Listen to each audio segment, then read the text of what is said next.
Bonjour et bienvenue sur la chaîne logamat.fr. Dans cette vidéo, nous allons donner la définition et les propriétés des primitives d'une fonction continue sur un intervalle de R, donc suivi de quelques exercices types de calcul des primitives.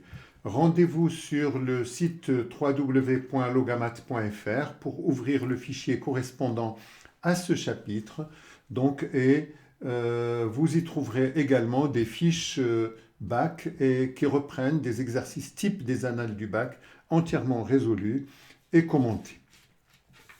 Nous allons commencer d'abord par la signification des mots primitive et dérivée. Alors, le mot primitif ou primitive au féminin, ça signifie qui naît le premier. Par exemple, un parent ou un ancêtre est un primitif par rapport à une personne. Le verbe dériver a deux sens essentiellement. Donc, le premier, c'est changer de cap, dévier de sa direction. On dira par exemple un bateau dérive. Le deuxième sens, et c'est celui qui nous intéresse, c'est tirer son origine de, provenir de, ou extraire, ou extrait de.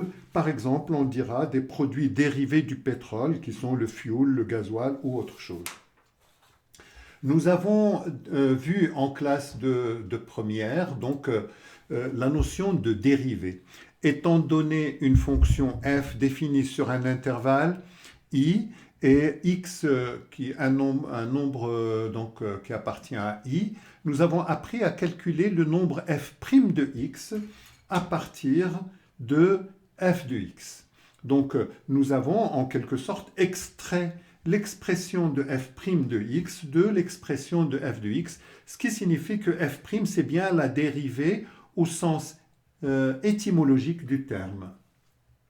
Donc nous dirons dans ce sens que f' est dérivée de f, ou bien que f' est une fille de f.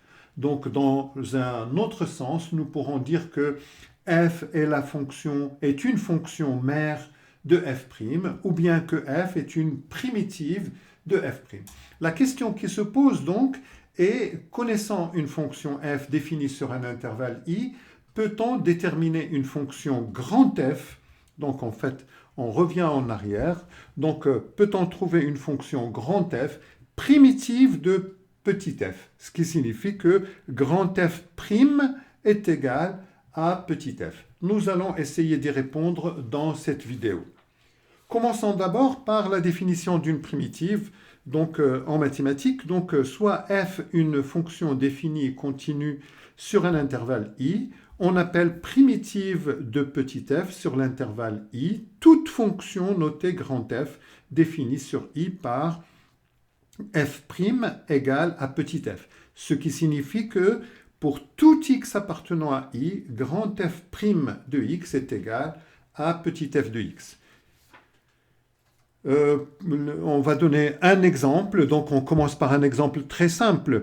Si on prend f de x qui est égal à 3, une fonction constante sur R, donc c'est une fonction continue, la fonction grand F définie sur R par grand F de x égale à 3x est bien une primitive de petit f sur R. Donc en effet, pour tout x appartenant à R, grand F' de x est égal à 3 et c'est bien égal à petit f de x, ce qui signifie que grand F' est égal à petit f. D'une manière analogue, donc la fonction g définie par g de x égale à 3x plus 5 est aussi une primitive de petit f sur R, car si on calcule la dérivée g' de x, c'est aussi égal à 3 et c'est égal à petit f de x. Donc on a bien g' qui est égal à petit f, ce qui signifie que g est une primitive de petit f. On a pris une constante égale à 5, on aurait pu prendre n'importe quelle constante, c'est-à-dire n'importe quel nombre réel. La fonction g définie par g de x égale 3x plus c, où c est une constante réelle, est encore une primitive de petit f sur R. Autrement dit, on arrive au lien entre deux primitives quelconques d'une même fonction, et c'est le premier théorème, si f est une fonction continue, et si on connaît une primitive de petit f, sur i, alors f admet une infinité de primitives sur cet intervalle. Il suffit de rajouter une constante. Deuxièmement, donc, si deux primitives quelconques de f vont différer donc d'une constante, c'est-à-dire que si g est une autre primitive de petit f, alors il existe une constante c telle que pour tout x appartenant à i, g du x est égal à f du x plus constante, ou encore la différence entre g et f est égale à constante. Il suffit de dériver cette différence et on trouvera que c'est égal à 0, ce qui signifie que cette fonction est constante. Alors, un exemple très simple. Donc, si je prends f de x égale à 2x plus 3 pour sur i, l'intervalle i égale à r, une primitive de petit f sur r, c'est la fonction grand F définie sur R par, on va vérifier que celle-ci est bien une primitive de f, il suffit de calculer la dérivée de la fonction grand F. Tout simplement, la dérivée de x2 est égale à 2x, la dérivée de 3x est égale à 3 et la dérivée de la constante est égale à 0. Donc on a bien, pour tout x appartenant à R, grand F de x, grand F' de x est égal à petit f de x, ce qui signifie que grand F est bien une primitive de petit f. Le deuxième théorème important concerne la condition initiale. Donc si f est une fonction définie continue sur un intervalle i, et x0 et y0 qui sont deux nombres réels avec x0 qui est dans l'intervalle de définition de f, alors il existe une unique primitive grand F telle que grand F de x0 est égal à y0. On va prendre un exemple. Si f est la fonction que nous avons donnée tout à l'heure, f de x égale à 2x plus 3, déterminer la primitive grand F de petit f telle que f de moins 1 égale 5. Pour cela, on va commencer d'abord par chercher une primitive, nous l'avons trouvée tout à l'heure, f de x est égal à x2 plus 3x plus c. Ici, le x0 est égal à moins 1 et le y0 est égal à 5. On a alors, donc on va tout simplement par équivalence, on va trouver c. Dire que f de moins 1 égale 5, je calcule f de moins 1 ici. Ça fait moins 1 au carré plus 3 fois moins 1 plus c égale à 5. On obtient alors une équation du premier degré avec la variable, ça serait c, et on va trouver tout simplement c égale à 7. En conclusion, la primitive de petit f sur r qui vérifie la condition initiale f de moins 1 égale 5 est la fonction grand F définie par grand F de x égale à x au carré plus 3x plus 7. Naturellement, j'ai remplacé c par sa valeur ici pour trouver l'expression de grand F. Le troisième théorème donc, concerne des propriétés donc, qui sont relatives aux dérivées et en fait qui vont nous permettre de calculer des primitives très facilement. Donc si f et g sont deux fonctions définies continues sur un intervalle i, et si f et g sont deux primitives respectivement de petit f et de petit g, alors f plus g, grand F plus grand G est une primitive de petit f plus petit g sur i. Deuxièmement, lambda f, c'est-à-dire un coefficient que multiplie, si on multiplie une fonction par un coefficient, la primitive sera également multipliée par ce même coefficient. Donc lambda f est une primitive de lambda petit f sur i pour tout réel lambda. On peut déduire des deux premières propriétés, on peut déduire une troisième en prenant une combinaison linéaire des deux fonctions f et g. Alors par exemple, si je prends h, la fonction définie par h de x égale 5x au carré plus 3x plus 2, alors on peut écrire h de x c'est 5 fois x au carré plus 3 fois x plus 2. Maintenant, il suffit de trouver la primitive de x au carré. Or, la primitive de x au carré provient de x au cube. Or, la dérivée de x au cube, c'est 3x au carré, donc il faudra diviser par 3. Donc, et le 5 est un facteur multiplicatif, donc il va rester. Donc, ça fait 5 fois x au cube sur 3. D'une manière analogue, Une primitive de x, ben, c'est x au carré sur 2. Donc en multipliant par 3 fois x, la primitive serait 3 fois x2 sur 2. La primitive de 2, c'est 2x. Et on rajoute une constante, d'où une primitive grand H de petit h sur R, c'est la fonction définie par. Je regroupe ici en écrivant sous la forme polynomiale. Ça fait 5 tiers de x au cube plus 3 demi de x au carré plus 2x plus c. Ben, cette fonction h est une primitive de grand H. Alors pour le calcul des primitives, donc si f est une fonction continue définie et continue sur un intervalle i de r, nous disposons en classe de terminale de 3 méthodes pour déterminer une primitive grand F de petit f. Donc le premier, c'est directement par lecture inverse du tableau des dérivées, donc des fonctions usuelles ou des fonctions composées. Nous allons le voir dans la suite. La deuxième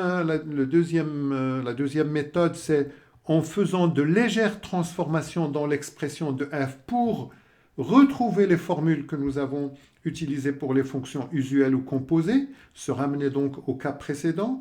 Et le troisième, qui est très généralement utilisé dans les bacs de terminal ES, donc le bac ES, ben on donne une fonction grand F et on vous demande de démontrer en général que grand F est une primitive de petit f. Pour cela, il suffit de calculer la dérivée de grand F pour obtenir petit f, auquel cas on a bien grand F est une primitive de petit f sur l'intervalle i considéré. Alors, nous obtenons tout simplement un premier tableau des primitives usuelles. Donc, il suffit de dériver la deuxième colonne pour retrouver les éléments de la première. Donc, très facilement, on va retrouver que la primitive de 0, c'est bien une constante, de a, c'est ax plus une constante, de x, c'est x au carré sur 2, de x au carré, c'est x au cube sur 3, et ainsi de suite. Donc, ces différentes fonctions, donc c'est le tableau des fonctions usuelles, vous allez le retrouver dans tous les ouvrages. Le deuxième tableau, pour rechercher des primitives de fonctions composées, la difficulté, c'est de faire ressortir le U' dans toutes les expressions. Si on n'arrive pas à ressortir le U', il est difficile de trouver une primitive. Donc, il va falloir transformer l'expression de la fonction pour retrouver une expression avec U'. Donc, ce deuxième, vous pouvez faire une capture d'écran donc pour reprendre ce deuxième tableau. Alors, on va travailler sur, je vais donner 5 exemples ou 5 exercices résolus, donc qui sont, on ne va pas voir tous les cas, mais ça permet de voir dans quelques cas. J'essaierai de faire une autre vidéo pour donner d'autres exemples un peu plus exhaustifs. Donc, l'exercice est de demander de calculer les primitives des fonctions suivantes en précisant l'intervalle de définition. Donc, on va les reprendre une à une. Donc, vous faites une capture d'écran, vous essayez de faire ces exercices et puis vous revenez pour voir le corriger tout de suite. Donc, voilà, à tout de suite. Voilà, on reprend maintenant donc la correction de ces exercices. Donc dans un premier temps, on va commencer par le premier. f de x qui est égal à 3 fois exponentielle de x moins 5x plus 2. On va faire comme tout à l'heure. Donc on va décomposer ces 3 fois exponentielle de x moins 5 fois x plus 2. La primitive de l'exponentielle de x, c'est exponentielle de x. La primitive de x, c'est x2 sur 2. La primitive de 2, c'est 2x, et par conséquent, une primitive de la fonction petit f, c'est la fonction grand F définie par 3 fois exponentielle x, moins 5 fois x au carré sur 2, plus 2x plus constante, ce qui nous donne 3e de x, moins 5 demi de x au carré, plus 2x plus constante. Pour le deuxième exemple, f de x est égal à 3 sur x moins 5 sur racine de x. Là aussi, je vais décomposer, à chaque fois le facteur qui est là, je vais le sortir de manière à pouvoir primitiver une fonction usuelle, simple. Donc, ça fait 3 fois 1 sur x moins 5 fois 1 sur racine de x. Nous connaissons 1 sur x, c'est bien la dérivée de ln de x. Donc, une primitive de 1 sur x, c'est ln de x. Une primitive de 1 sur racine de x, c'est bien 2 racines de x. Et on doit rajouter naturellement la constante, ce qui nous donne une primitive de petit f. C'est la fonction grand F définie par f de x égale 3 ln de x moins 10 racine de x plus constante. Le troisième exemple, ben là, on va utiliser ce qu'on appelle donc les fonctions composées. Donc f de x est égal à x facteur de 3x2 plus 1 au cube. Et il n'est pas question que je développe le cube pour trouver une fonction polynôme. D'abord, c'est une fonction qui est définie sur tout R. Alors pour ça, par contre, je vois que c'est de la forme u à la puissance n. Là, en l'occurrence, si je pose u de x égale à 3x au carré plus 1, donc je dérive cette fonction, ça me donne u' de x est égal à 6x. Ben, mon f de x va être égal à...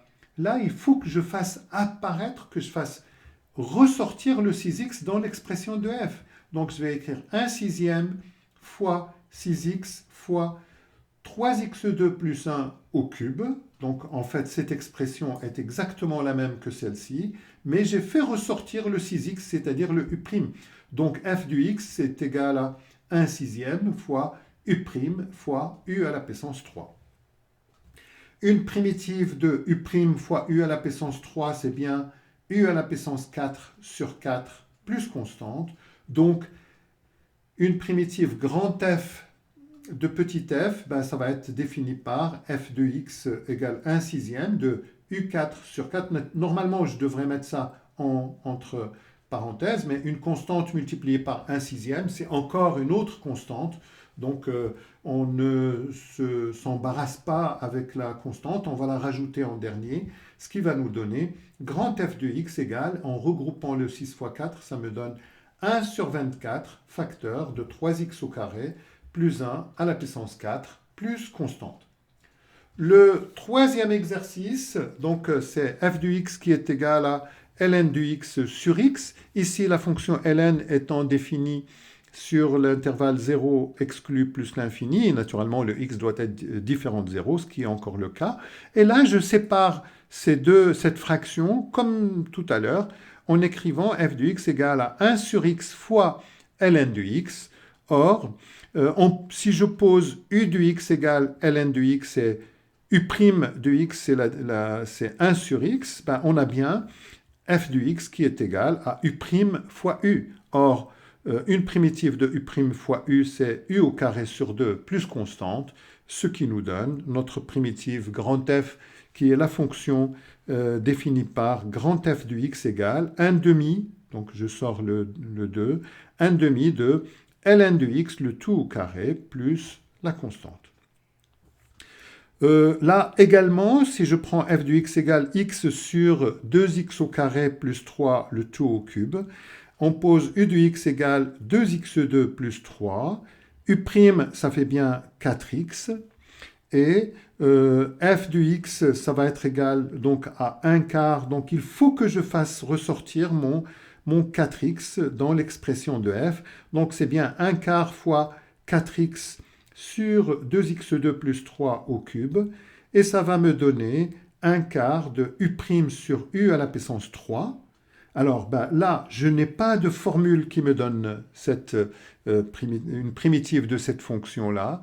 Ben, qu'à cela ne tienne, ben, tout simplement, je vais écrire 1 sur u à la puissance 3, c'est u à la puissance moins 3. Donc, ce qui me donne finalement, f de x, c'est 1 quart de u' fois u à la puissance moins 3. Et là, je me retrouve avec une formule qui est dans mon tableau des fonctions, des primitives des fonctions composées. Une primitive de u' fois u à la puissance n, c'est u à la puissance n plus 1 sur n plus 1, ce qui me donne u à la puissance moins 3 plus 1 sur moins 3 plus 1. Et par conséquent, une primitive de petit f, c'est la fonction grand F définie par grand F de x égale 1 quart fois u à la puissance moins 2 sur moins 2, plus la constante, avec le même traitement que tout à l'heure pour la constante, ce qui donne grand f de x égale, en regroupant 1 sur 4 fois moins 2, ça me fait bien moins 1 huitième, et le u à la puissance moins 2, c'est toujours 2x au carré plus 3 à la puissance moins 2, plus constante. Or, quand on met à la puissance moins 2, on peut tout simplement diviser par 2. Donc, je peux même ce moins 1, je peux le déplacer et le mettre au milieu, c'est-à-dire ça va me donner moins 1 carrément, voilà, sur 8 facteurs de 2x2 plus 3 au carré. Le dernier exemple, f de x égale sinus x sur cosinus au carré. D'abord, le domaine de définition est un petit peu compliqué, donc c'est plus pour les élèves de S. Donc le cosinus de x est égal à 0 lorsque x est égal à plus ou moins pi sur 2. Donc là, on va rajouter, d'ailleurs on peut enlever le plus ou moins en mettant pi sur 2 plus kpi. Donc le domaine de définition, c'est tout intervalle de la forme moins pi sur 2 plus kpi et pi sur 2 plus kpi. Là, on va poser également u de x égale à cosinus x, u', attention, c'est égal à moins sinus x, et on va faire ressortir le moins sinus x dans cette expression. Donc on l'a bien ici. Donc ce qui me donne moins sinus x sur cosinus carré, et donc f de x c'est bien de la forme u' sur u au carré. Or, on connaît cette fonction, elle fait partie du tableau des primitives de fonctions composées, donc c'est bien 1 sur u plus constante, et par conséquent, la primitive de la fonction petit f, c'est bien la fonction grand F définie par grand F de x égale à 1 sur cosinus x plus constante. Voilà, donc j'espère que cette vidéo vous a donné un petit peu, vous a éclairé sur la notion de primitive et quelques exemples de calcul de ces primitives. Vous allez travailler sur les exercices que vous avez dans votre livre, ou bien vous pouvez vous rendre sur le site logamat.fr. Vous y trouverez des cours, des exercices, mais également des fiches bac qui reprennent les exercices types des annales du bac entièrement résolus et commentés. Abonnez-vous à la chaîne Logamat et bénéficiez des cours et des exercices d'application. À très bientôt sur logamat.fr. Merci de votre attention. À très bientôt. Au revoir.